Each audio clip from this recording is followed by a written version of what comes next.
Hi guys, welcome back to my channel and welcome if you're new here. My name's Leah and this is Clueless About Books because that is what I am and that is how I come across when I'm talking about the books that I've read. But I enjoy reading, so I thought I'd bring you things that I love and talk about books because I've been reading a lot, okay?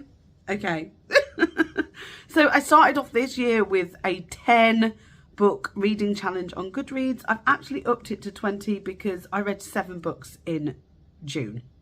So I thought, hold on a minute, I'm just going to smash that quite quickly. So I read a mixture of audiobooks and physical books. And in fact, I think I had 2 audiobooks in this month, and I had 5 physical books, 3 of which were graphic novels and 2 of which were just novels, and the 2 that I listened to were novels as well. So I will just go through what I read in this month. There actually have been other books that I've read this year. I am going to do a video at the end of the year because I don't have, well, I might have more by then, but I'll do a roundup at the end of the year. I can't do the mid-year freak out tag because I've literally only read 10 books this year already. So hopefully next year it'll be more, by the way, because I feel like reading is becoming something that I enjoy again, and for somebody who hasn't done it in a while, it's great. It's so lovely. Okay, so the first book, and as normal I'm going to do the magic thing here. The first book that I read, and this is where it all got me back to you know, back into the swing of things, was Heartstopper Volume 1. Now, I watched the Netflix series, but I thought I would read because I was watching all these booktubers, which was all the fault of Peace Love Plan. So if you don't follow her, please go and follow her. She'd mentioned it in a video. I'll put that video down below as well. And I was like, do you know what? I really want to read it, but I'm going to let myself buy the first one, and then I will give myself the opportunity to buy the rest of the volumes when the 5th one comes out as a treat. So I bought Heartstopper Volume 1 and I thought, you know what, it's Pride Month, I'm going to buy some other graphic novels. I've always loved graphic novels or some things of that style from a child, so let's just get some more. So I bought The Girl from the Sea by, what's your name? Sorry, I've just got to open them. Molly Knox Ostertag, and Kisses for Jet by Joris Bas Bakker, which has been translated, and I think was written by somebody who lives in the Netherlands. Anyway, so Heartstopper, obviously people know everything about that already, but if you didn't know, it features 2 young teenage boys at school who essentially fall in love. It's a lovely, heartwarming story. Nick and Charlie are the protagonists, and they have friends, and there's a lot of stories around them as well. But it's essentially a coming of age, coming out sort of story, and from somebody who is in an LGBTQIA plus relationship and part of that community. It was just really heartwarming. I mean, me and my partner watched Heartstopper, loved it. We binged it in a day, and it absolutely was just so good, especially as we'd had some really tough stuff happening in our lives this year, and it was just nice to have something that was not going to make us cry or be too difficult. And the way that Alice Oseman, for me, portrays the characters with even just an emoji, I mean, it's so good. She's absolutely brilliant at what she does. The illustrations are excellent. So the next book that I read was Kisses for Jet. Okay, so it's beautiful. It's completely monochrome. It's like blue and black. That's all the illustrations are. It looks stunning. Like, it's so aesthetically pleasing. You'll see the cover here. Yeah. Okay. So I didn't enjoy that. It was. So the story's about Jet, who is living in the 90s. So I was like, great, nostalgia. And in the Netherlands, and is tussling with their gender identity, essentially.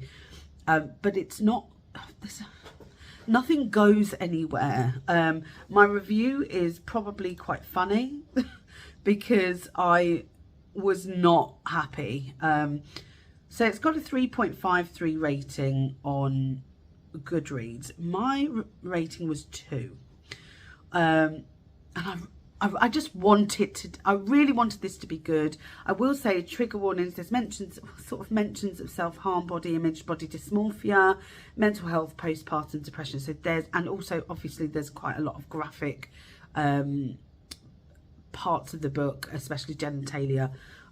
But I did write a spoiler type of review on Goodreads, very long. There were so many plots that just went nowhere that could have made this fantastic, could have made it a series. I understood, and maybe the chaos helped with the way that Jet felt, maybe. But there was a musical number in the middle of it. There was a musical number about transitioning, and it was just so out of the blue. It almost made it comical, and it was such a serious, so much of it was serious as well. I don't know. I just couldn't work it out, you know. I won't go into any detail, actually. I think it actually is one that you should read. And if you can get your hands on it, then do. It's not massively expensive. It's a beautiful book. The illustrations are amazing. But it just felt like, I thought it might be lost in translation, but it wasn't, because even through the graphics, if you couldn't even understand the language, it was just so disjointed. It was chaotic. There were so many things that were unexplained and not even hinted at. Like, you couldn't understand why these things were happening. There were storylines that just didn't make any sense. And the very best bit of the book is right at the back, after the book's finished. There is a graphic of a mixtape, and it's got so many good songs on, like good 90s indie rock songs. And it's like, yes, this could be the soundtrack to my teenager lifehood. Like, it was great. But that was lost as well. Like, oh, great. Like, you started off with these two friends coming together because of the death of Kurt Cobain. But that went nowhere. Like, even the music aspect, there was a bit about art and an art group, and that went nowhere. There was, it felt like there was a bit of fraud as a storyline. That went nowhere. I don't know. It felt like maybe murder. I say that I don't know why I do that, but it was as if that was hinted at, but that went nowhere. It was so bizarre. It could have been so good. And for me, it was a letdown. And I'm sad because the trans representation was so needed. It was awful. It wasn't good. I gave it 2 stars because the graphics, I really enjoyed them. I really did. I thought they were great. I actually loved the way it was. I loved the monochrome with the blue and the black. Yeah, I loved that. That was great. But Kisses for Jet was just no good.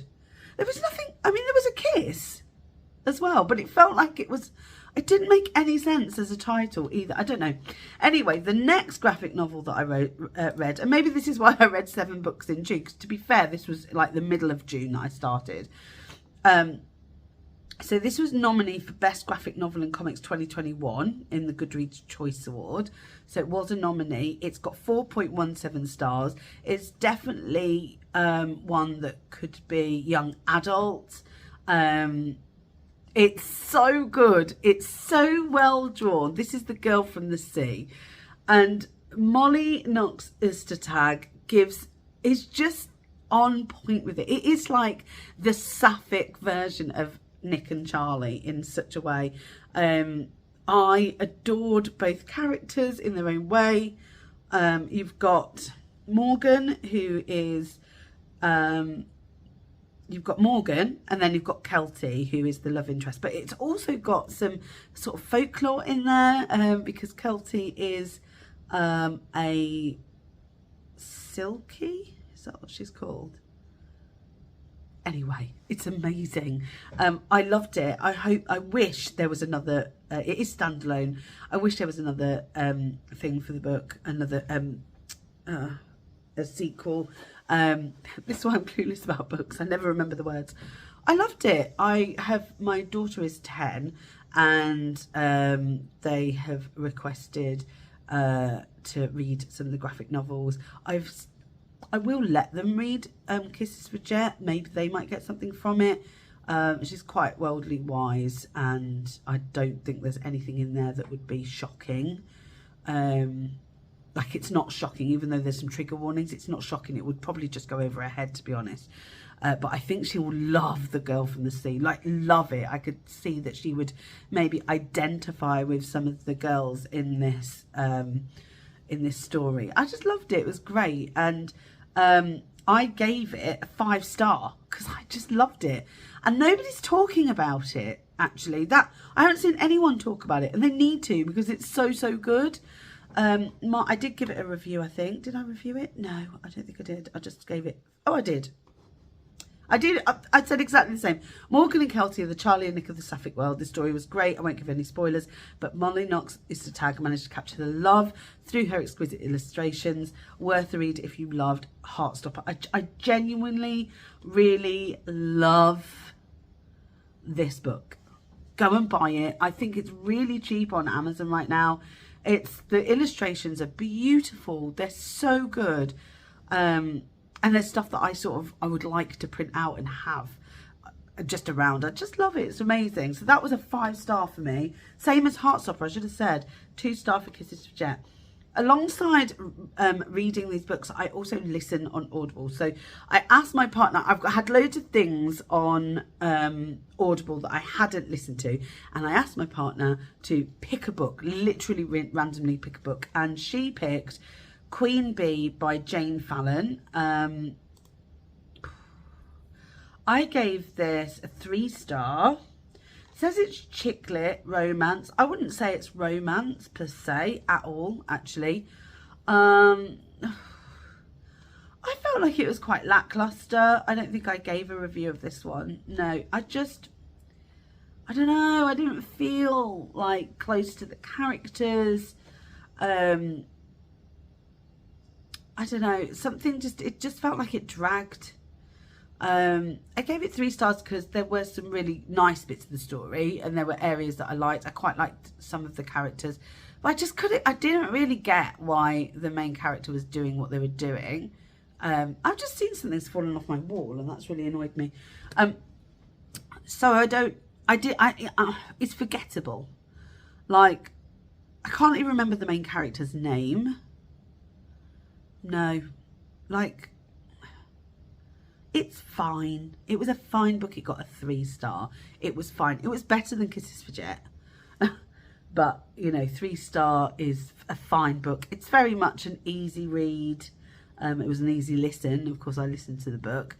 But I don't know. It fell flat for me. And I think a lot of people like Jane Fallon's writing.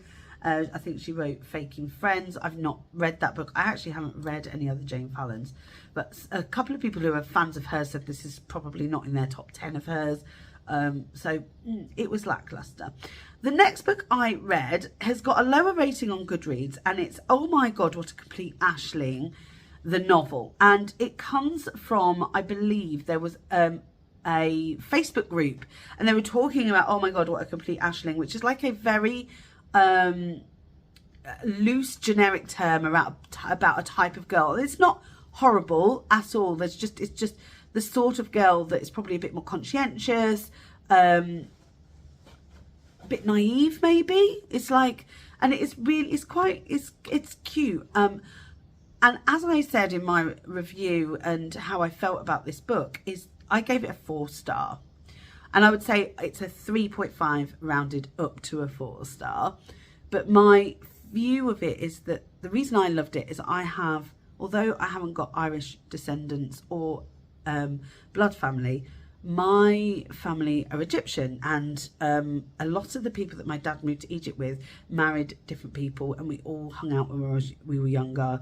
And one of the women that was married to one of my dad's friends was Irish. And there was just so much crossover with the way that the Irish and the Egyptian, weirdly, cultures are. I felt an affinity with my Irish family. They're not family. I call them aunties. They're not. It's just the way we are.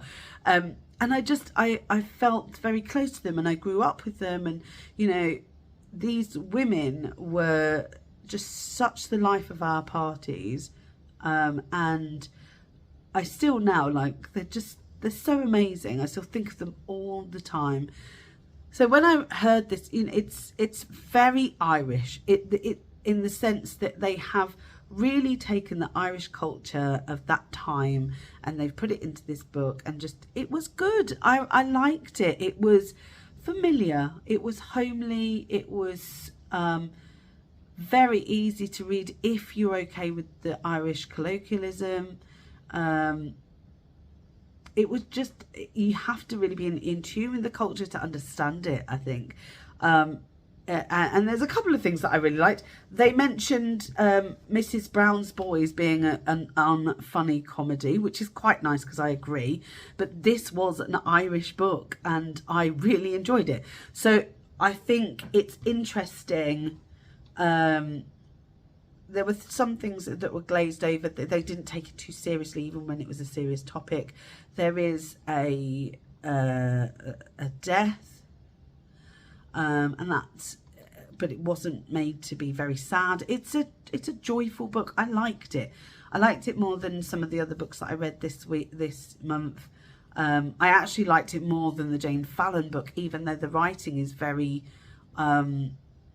I say writing because I was listening to it, and when you're listening to it in a Irish accent, I don't know whether they wrote it in an Irish way. I don't know because I haven't picked up the book, but I do.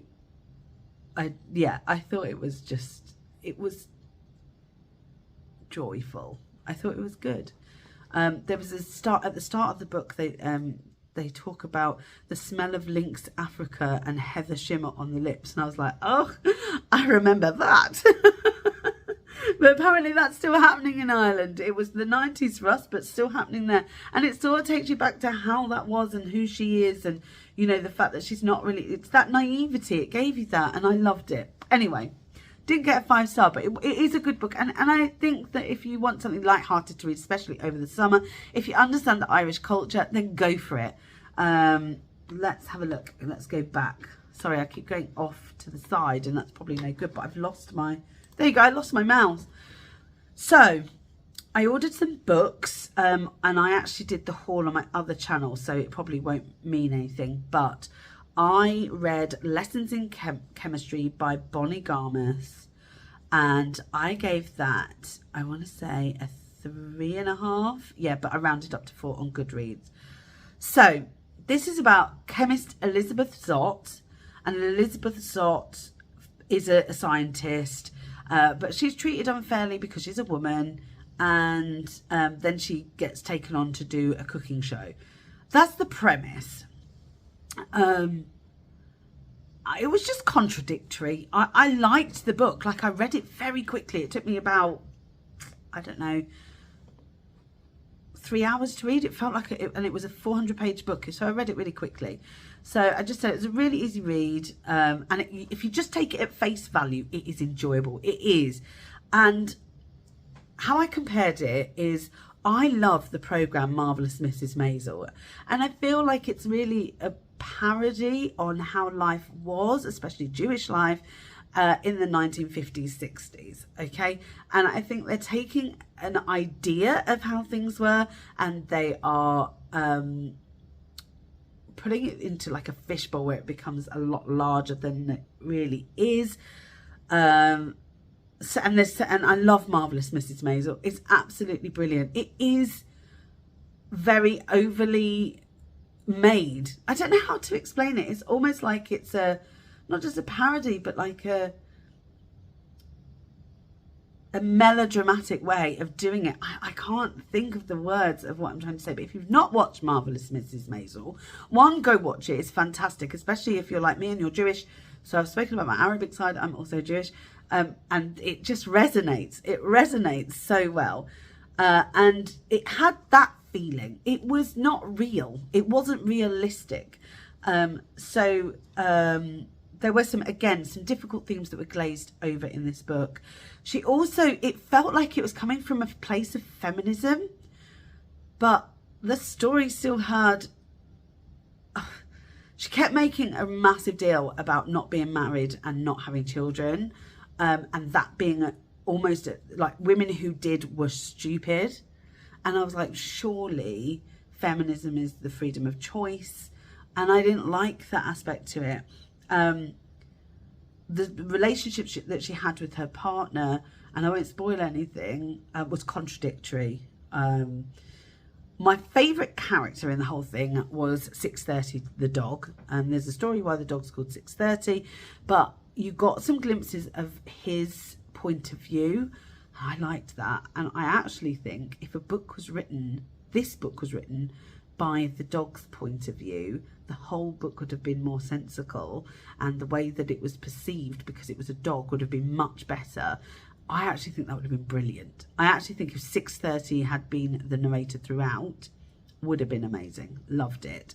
So 630 was my favourite character, and I really loved that he was my favourite character. I could just imagine what he looked like. It was a easy to read book, really easy, and I got through it, and I did enjoy it. Like I read it, I consumed it quite quickly, but it wasn't quite hitting the mark as in something that will leave a lasting impression. Like, again, I've already forgotten some characters. I only read it like a few days ago, so it feels like maybe I need to think about the sort of books that I'm reading. But it is the style of book that I want. I want a story, and I said this on my channel before.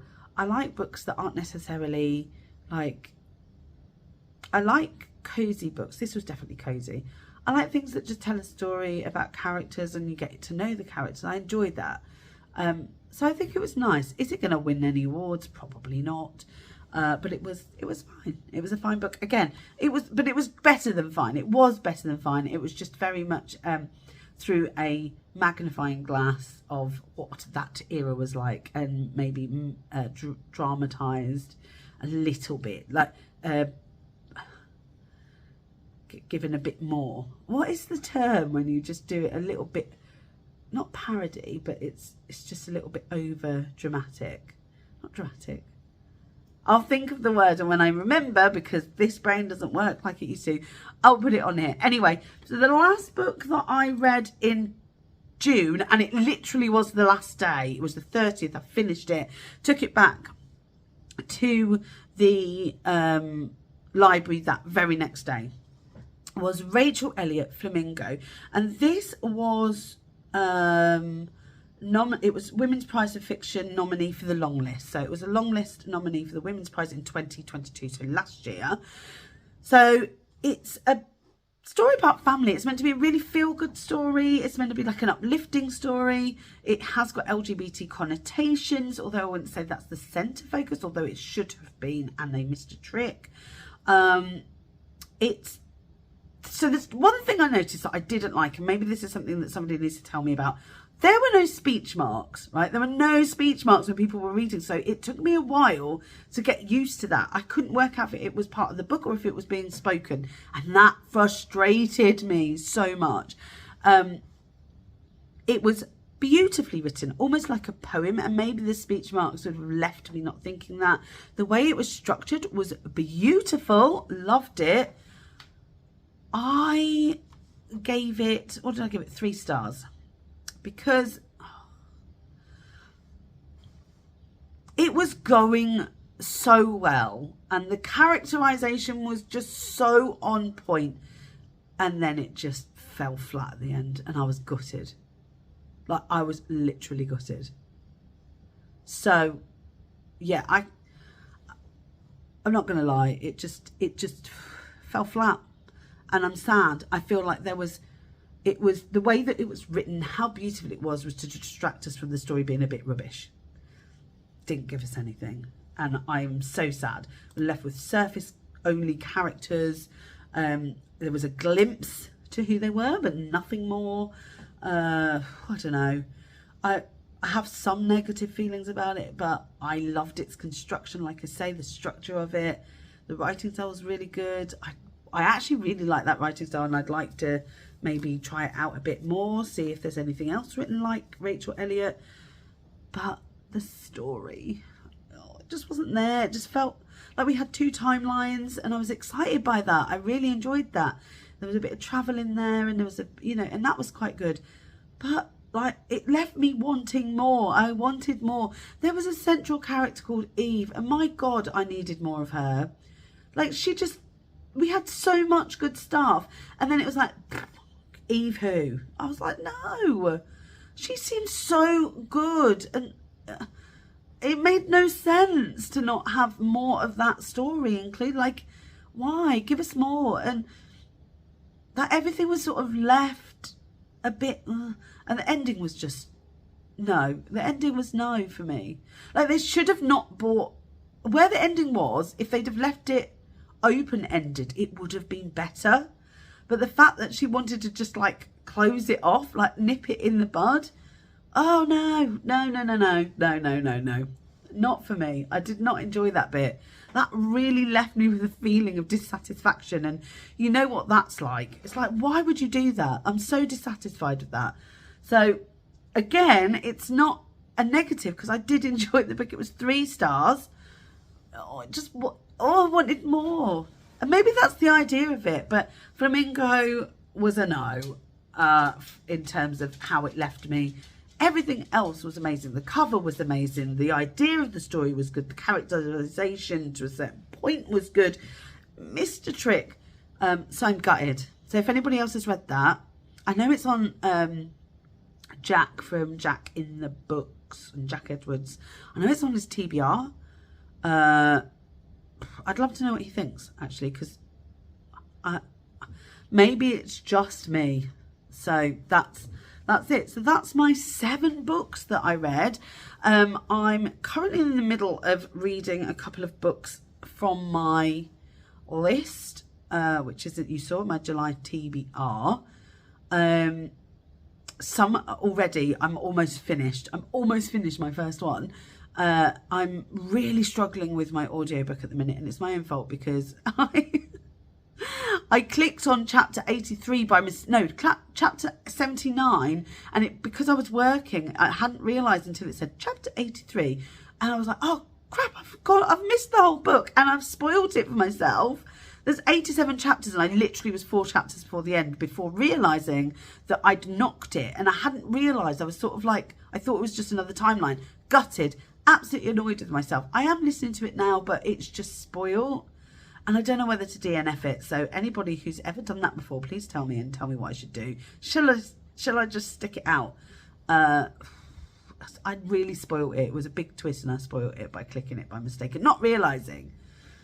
So yeah, thank you so much for watching. I hope that you've enjoyed this video. If you have enjoyed this video, give it a thumbs up. Subscribe if you haven't already. I now have 6 subscribers. Oh my God, I'm so happy. I can't believe you're all over here. 6 subscribers, so that's really made my day. And yeah, comment down below if you would like to add anything and recommend some books for me, because maybe you liked the same books as me, maybe you didn't. Tell me what I should read. I would like to try an out of my comfort zone read in July, maybe. No, August. So if anybody could come back and tell me like an out of my comfort zone. Obviously, you know, horror is not in there. Sci-fi fantasy isn't massively in there, but I will read it. Like, I will read fantasy now and again. I would say, what else is sort of out of my comfort zone? Anything too academic that feels like it's going to be like, oh my God. But I would probably take 3 recommendations into August. So let me know. I'd love that. Right, I'm going to go and I'll see you in my next video. Bye.